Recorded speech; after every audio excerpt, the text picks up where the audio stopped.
Well, I'm a psychologist and a technologist, so CX for me is a lovely collision between the two, and is always an endlessly fascinating area in terms of people battling technologies in order to get what they need from organizations, and then often organizations battling technologies in order to serve customers. So it's a fantastic area when you're a people person.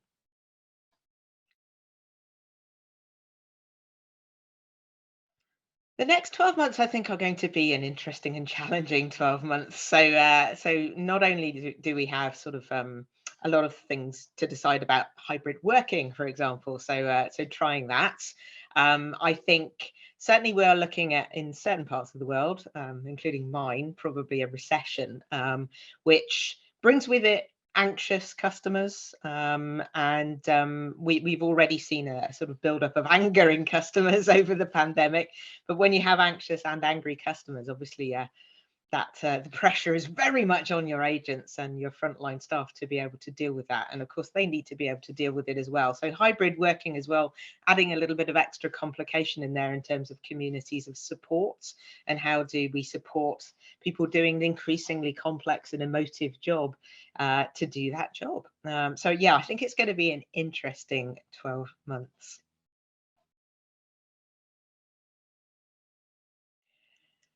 I think the most pressing challenges, I mean, it's doing more for less, but to be honest, we've been trying to do that for a long time in the CX world.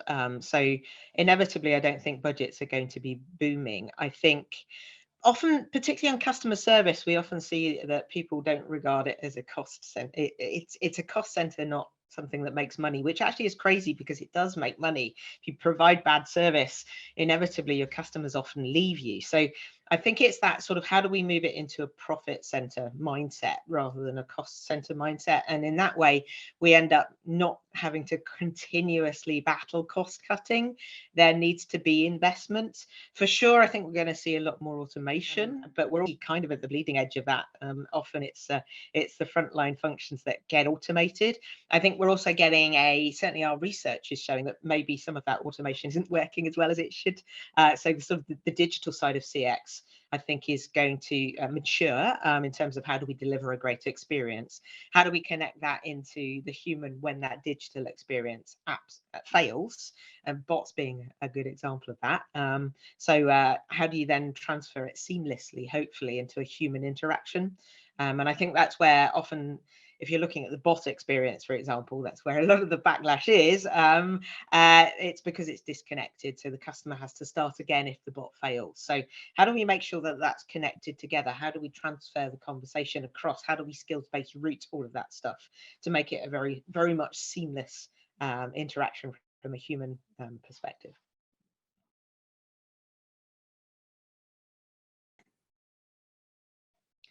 My one key piece of advice, I guess, is it's always know thy customer, for they are not thyself, which is something I've always said. And I think from a CX perspective, we've always kind of thought customer first, but that isn't necessarily what the organization broadly thinks.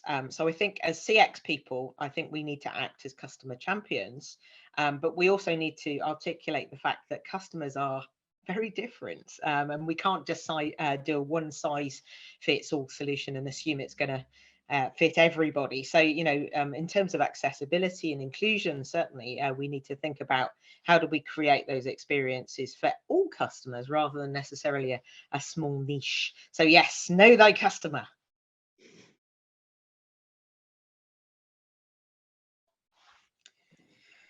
Oh, my proudest moment. I guess, I mean, selfishly, it's getting my PhD, which BT very kindly sponsored. But I slightly crazily decided I was going to do in 2 years part time, which is, I wouldn't recommend it. It nearly killed me, but I felt like I'd climbed a really, really high mountain. But I have to say that when you get to the top and you put that little flag in, it felt great. So yeah. I mean, I think getting my PhD was my proudest moment. And by the way, my PhD was around contact centers. So I looked at, again, a fusion of technology and people, looking at how do you motivate contact center agents by using technology. And yeah, there's a lot of things you should and shouldn't do. Some of the obvious ones, like gamification, doesn't necessarily work.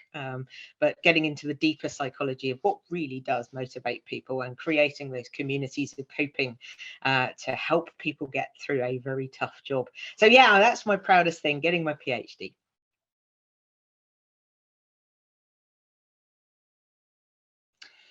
My keynote is called Taming the Zedonk, and you'll find out a little bit more about the fascinating animal that is the Zedonk, because it's my favorite hybrid. And obviously, hybrid working is kind of the buzzword of the moment. It's exploring the hybrid workspace. In particular, looking at the contact center experience of hybrid. And I keep saying, you know, home working and contact centers.